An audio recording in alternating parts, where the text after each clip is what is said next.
Ladies and gentlemen, pay attention. This is your boy, the coach from the WWE. I would like to welcome you to the very first wrestling podcast in the world to take you on a weekly deep dive into classic matches along with legends of the squared circle. Enjoy the discussion. Enjoy the back and forth. There's so much to get into. Ladies and gentlemen, this is The Payoff.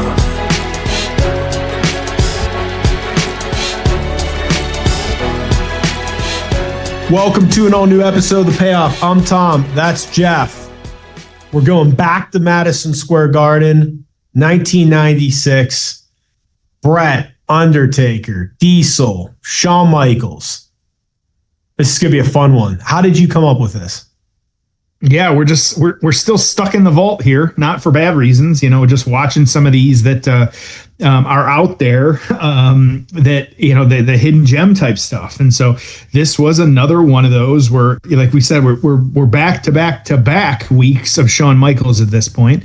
We're doubling up on Bret and Undertaker, but also this is one of those, like, when you kind of see what's out there and in the vault, and I know we've actually had a couple tweets at us as well too about some of these, like, hey, like, what about this? What about that? And this is just one of those that, like, when you see all the names involved, you see Madison Square Garden, 1996, like, okay, like, they were, post or Mania 12 at this point. And so, yeah, just good stuff. Yeah. Well, I'm looking forward to this one. We've been covering some matches from this era. We've had some really good ones. I have high expectations for this. It's funny, as we're digging into the vault, I keep just being amazed at the fact that these matches are as good or better than some of the stuff that we saw on TV and some of the stuff we think about. They just went all out, and especially when the right mix of people and the right friendships, and Shawn and Diesel. I mean, they always wanted to go all out on these shows, and then at the Garden, they're going full steam. But like, this is pay-per-view quality. I have high expectations for this one. I hope that we don't get let down here, but I'm looking forward to it. So let's get right into the build. Oh, it's time for the build. All right. So as you said, we're at the Garden. It is March 17th, 1996. We start off by Aldo Montoya defeating a dentist, Isaac Yankem. Justin Bradshaw is going to defeat Avatar. The Godwins are going to defeat the Body Donnas. Steve Austin is going to defeat Barry Horowitz. Then the match we're covering, followed by Hunter Hearst Helmsley defeating Duke Droze in a no DQ match. Your Intercontinental Champion Goldust is going to defeat Savio Vega in a no countout match. Ahmed Johnson is going to defeat the 1-2-3 Kid. And then the team of Jake Roberts and babyface Yokozuna are going to defeat Owen Hart and the British Bulldog in your final match. And as you can tell, what was somewhat common in this era and earlier was the main event would happen in the middle of the show as opposed to be the final match, if that throws you off at all. But that was very common for a lot of Garden and other house shows. So yep. I know there's a lot of moving pieces here, but get us to this, because this is a fascinating era in professional wrestling. Yeah, this is, it's what I said, this actually is taking place before WrestleMania 12. So that is a lot of the build of why we're getting to this one. And so, look, we'll kind of look at the Bret versus Shawn aspect of the, we'll look at it from what they're going to be doing at WrestleMania. So we know that WrestleMania 12, we've got Bret and Shawn in the 60-minute Iron Man match. Bret coming in as the champion to that one, so he had the belt point.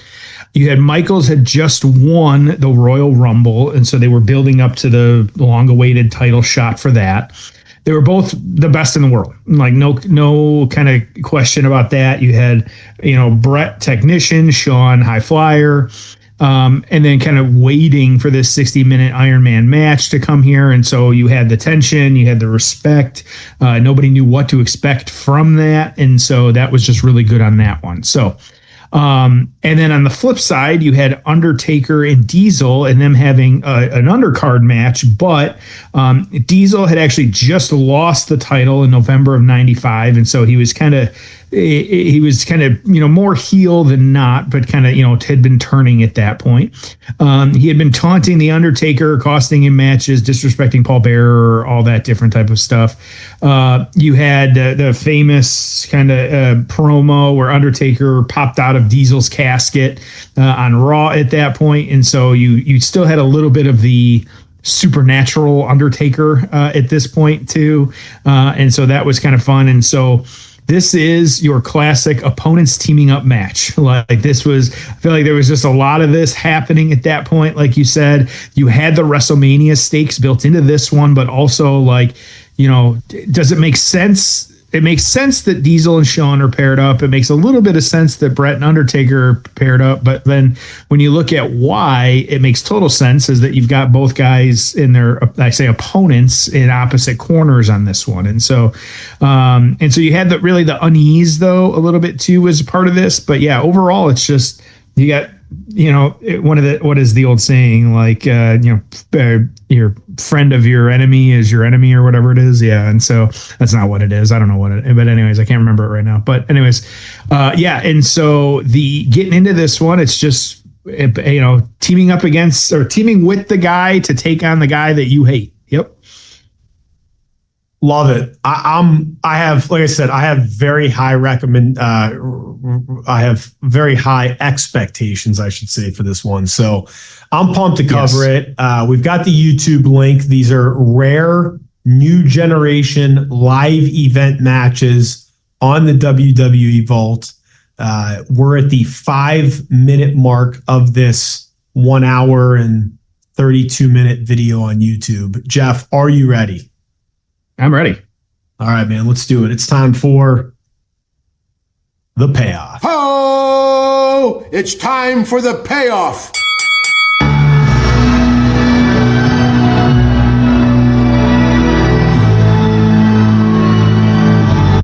All right, everybody is in the ring at this point. Yeah, Taker coming out in the dark. Okay, so Taker's last then coming in? Yes. Okay. Led by Paul Bearer. So this is a few months before Paul Bearer would ditch the Undertaker. All right, jacket's coming off, stuff's coming off. He's coming right in the ring. All right, here we go. Start. All right, so Diesel and Undertaker going at it. Of course, they're going to wrestle at WrestleMania 12 as well. So Bret and Shawn just kind of watching.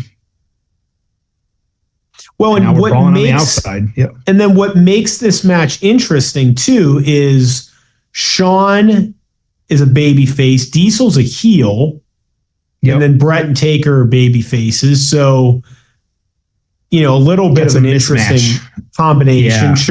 Sure. We didn't get a lot of that. So, all right. So they're wrestling, and now here we go. Bret and Shawn. I mean, this is this is what you want to see, right? These two going at it. Yep.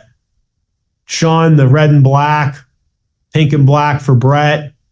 Be interesting. I'll get the sound going a couple times on this match. We'll see what the sound level's like and who they're pulling for. But this will be a lot of fun. Keep in mind, it wasn't that long after this, later in 1996, that Shawn Michaels got the shit booed out of him at Madison Square Garden as Sid was wrestling against him. So, all right, man, this will be a lot of fun. I'm looking forward to this one. I had to pull this up.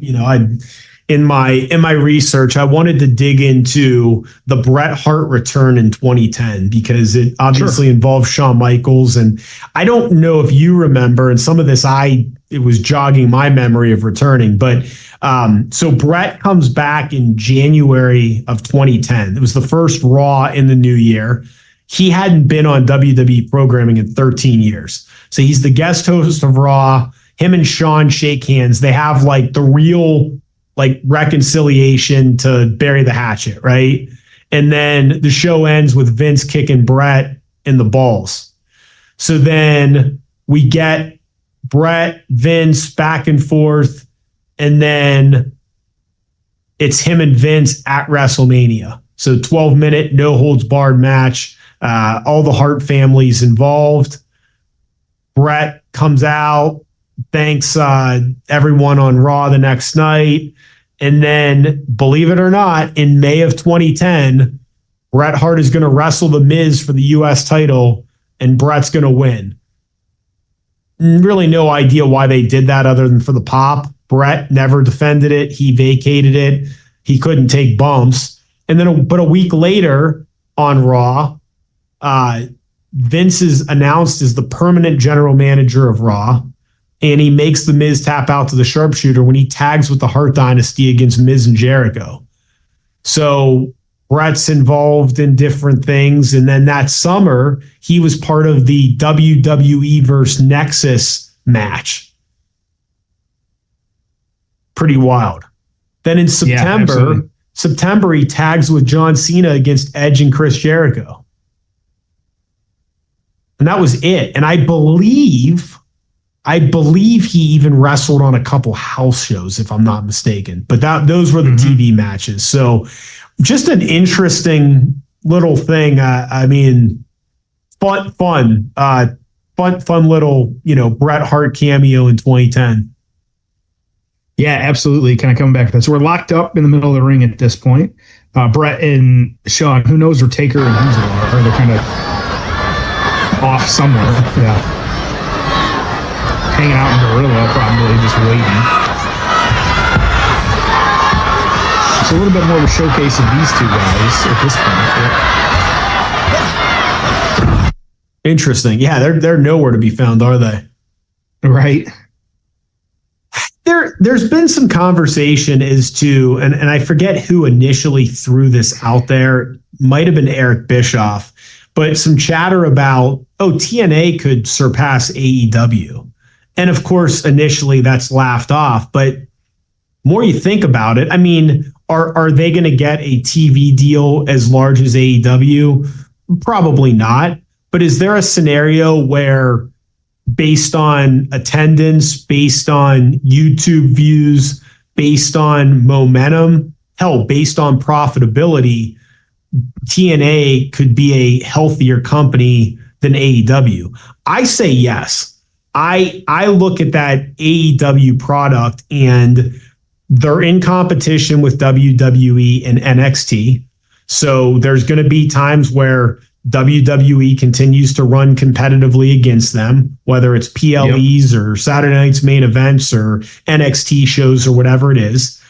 There's a scenario, and as of this recording, it hasn't happened, but there's a scenario where TNA could get a TV deal that goes up against AEW. So there's a lot that WWE can do to help TNA potentially become a hotter, better brand by certain measurables than AEW. Yep.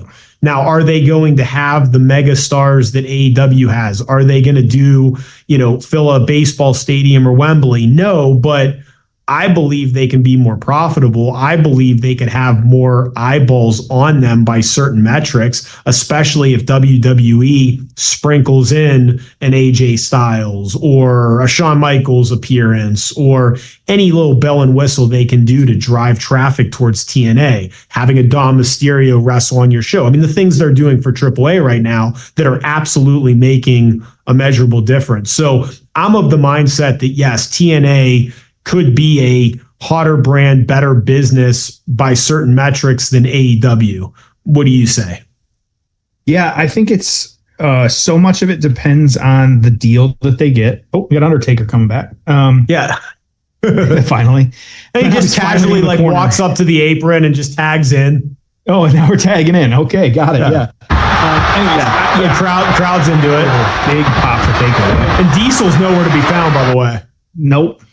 So, yeah, I think that, I'm with you. Are they going to be selling out 10,000, 12, 15,000 every night? Nope, but they don't need to. They can run some of these smaller venues that WWE still has a market in. And like you said, drop somebody in, imagine, all of a sudden AJ shows up, CM Punk shows up, just these random people, keep a feud going, whatever it is. I think that almost, I hate to say like, it's another developmental brand that they could potentially incorporate in some way. But I think the TNA name is just bigger than that right now. So you don't have to worry about that. And so, I think it's just more eyes on the product. Like, at a certain point, you might say, there's a little bit of oversaturation there, but also it's different enough.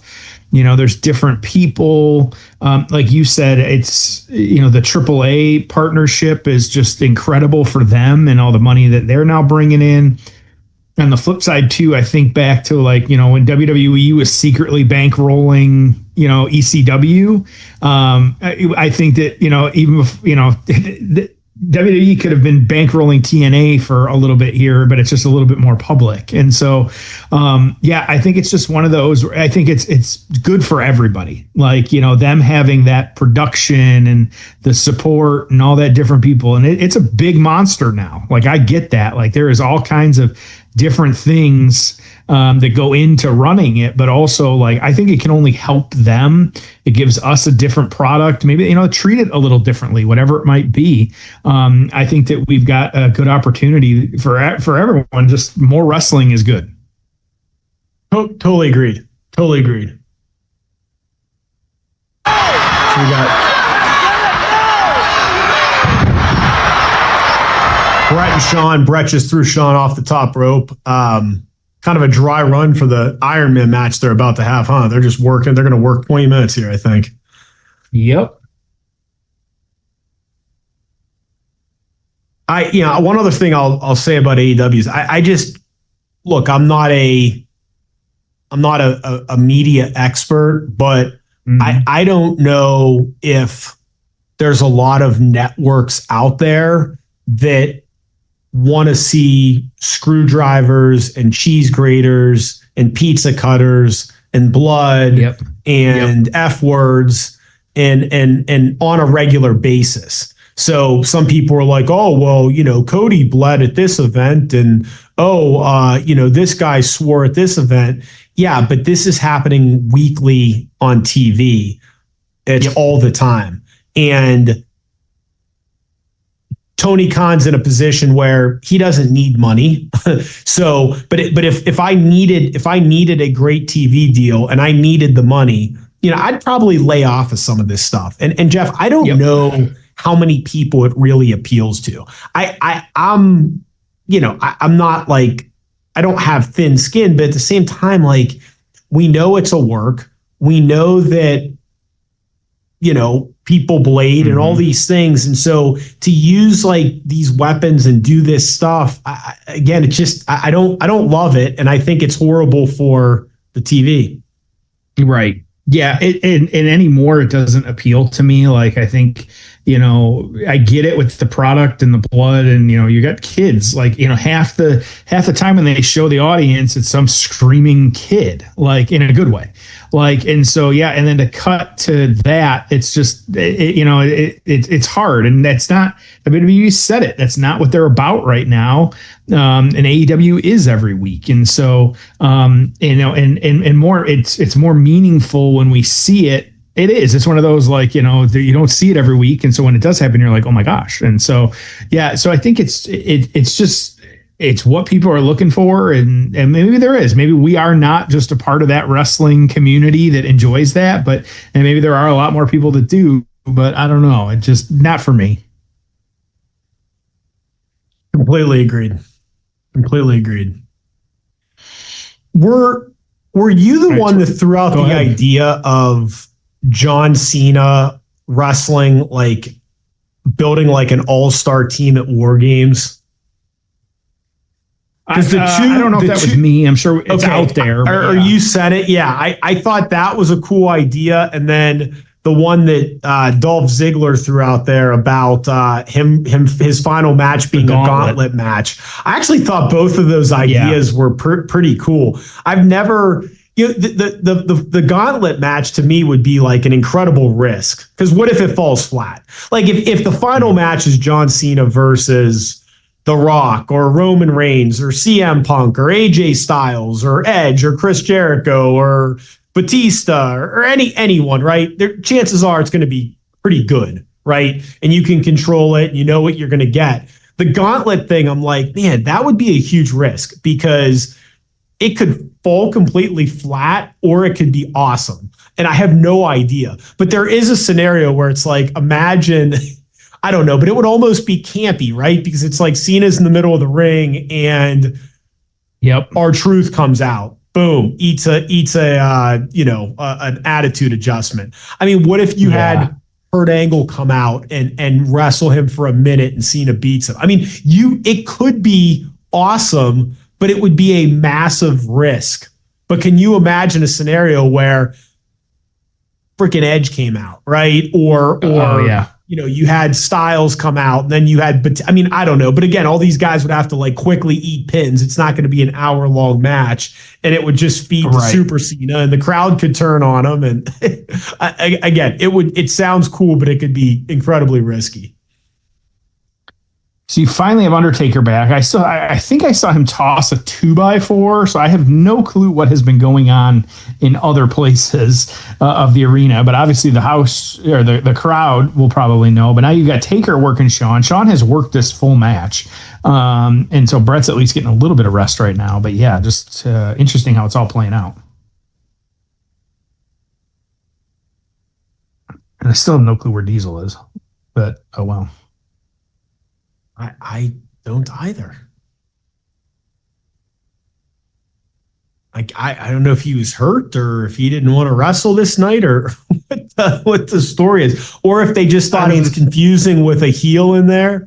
I don't know, but I mean, now you have three baby faces and a 2-on-1. I'm not waiting for the Diesel hot tag. Yeah. Yeah, or this was a big rib on Shawn. I don't know. Yeah, something. Yeah. All right, see, that was cool. So, I mean, Shawn's staying hot, and he's trying to go after Undertaker, and really, oh, here he is. Here's Diesel. Hey.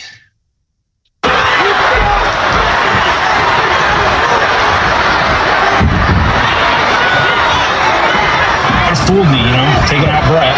Okay. So he takes out Bret. Now he's got a chair in his hand. Taker and Shawn in the ring. I know it was a while ago now, but I don't think we've talked about it on here. And I know you aren't a fan of the guy, but what did you? Oh, is this a DQ?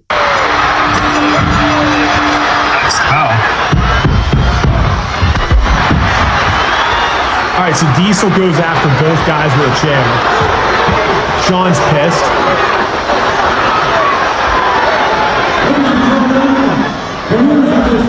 As a result of the disqualification, the team of the Hitman, Bret Hart, and the Undertaker. I feel like if this was, Diesel just lays out Shawn with a chair as well.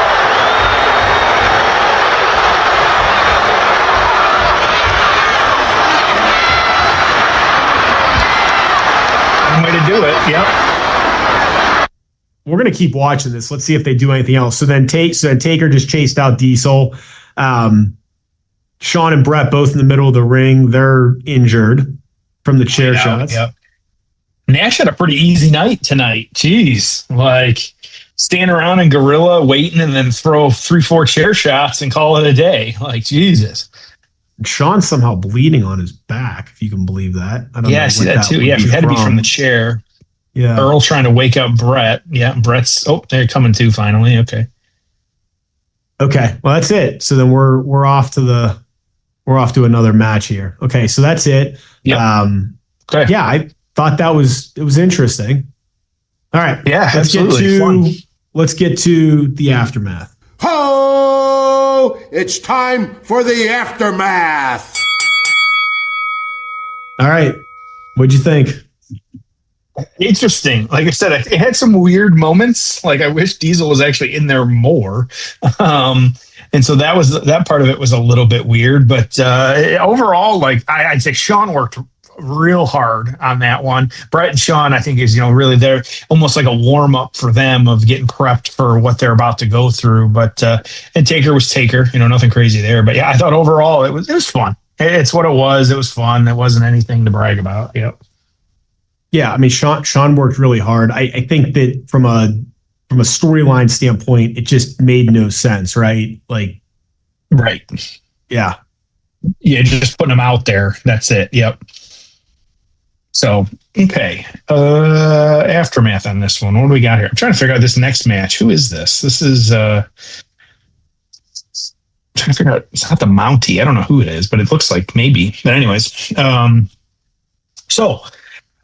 this leads all into WrestleMania 12, March 31st, 1996. Of course, you had Shawn beating Bret in the 60 minutes, no falls, going to overtime. Shawn hitting Sweet Chin Music for his first championship on that one. And so we've got that, which again led to Bret's eventual heel turn on that. Taker, of course, as we all know in retrospect now, beating Diesel. We knew that was going to happen, keeping the streak alive at the time before the streak was the streak. But it was a good match. It was physical. Taker pinned Diesel clean after a tombstone pile driver. And so an interesting little tidbit on this. This was Diesel's last pay-per-view match before he and Razor Ramon left for WCW. And so WrestleMania 12 was his last pay-per-view. So PWI this year, we're going to work in reverse again here. 1996, Taker was 19, Bret was 16, Diesel was 6, and Shawn Michaels number 1. So Observer Newsletter had just a quick little write-up on this one. The match on 3/17 drew the first sellout in Madison Square Garden for a non-pay-per-view event. So many years, nobody can remember the last one, along with setting an all-time record house show gate. So, okay. Obviously, hot at this point, real hot. And so, yeah, interesting. But this one, again, no scores. We've gone 3 weeks in a row here with no scores, but 3 weeks with Shawn Michaels and a couple others. So what are you thinking for your score here? I didn't like this. I thought it was clunky and the match wasn't great. It was confusing. I don't like the way it ended. I actually, whenever they did the chair shot thing, I thought they were going to boo the hell out of the finish. And I feel like in a few years they would have. I mean, fans now, if that's how you ended a match like this, they would have just booed it and completely shit all over it. So I didn't like it at all. I'm going to give it a 4. I thought it was clunky. I didn't think the match was good. I thought the ending didn't make sense. Nothing clicked for me at all on this. But I understand the intrigue of those 4 guys in a match. I love that. I just thought the execution was bad. But it's a house show. Does it really matter? I don't know. I mean, were the fans happy after that? They got to see those guys, maybe. But I'd also think it's kind of, we do this record gate and then we don't even get a finish. Yeah. Yeah. And I just like last week, I'm at a 5 again. I think that this one, it's just the players, it was the stepping stone for what is to come. It's part of the build of something else. It's not, good for, what it is as a standalone. Just not a thing. So, but that's okay. That's wrestling, because if you didn't like this week, you can watch next week and we're perfectly good. So, that's what we're getting into and that's what we got. And so next week, what do I have next week? I don't even know. I got to check here. Oh, we're sticking with the vault. We've got some names that we have not necessarily watched a lot of their matches or covered a lot. And so we have a dark match from WWE Superstars in 1990. We keep getting older here at this point. You have Mr. Perfect and Rick Rude taking on the Texas Tornado, who I was a huge fan of back in the day, and the Ultimate Warrior. And so quite the little tag match there that we're going to get next week. And so it should be interesting. And that's kicking off October. We are after about a week and a half here. We are on the road to Survivor Series, which is nuts, but that's where we're at. Yeah. I'm excited. We got a good slate coming up, and I feel like I say this every few weeks on here, but it is by leaps and bounds the best time in history to be a fan of this genre. The amount of content, the quality of the content, the depth of the roster, the storylines, the way things are being booked, how the talent's being treated, the way that they're working people better than they have in a long time. It felt like for years we never really got surprises. And now I feel like even though we're more connected than ever with Twitter and everything else, we have less of an idea what's going to happen. I'm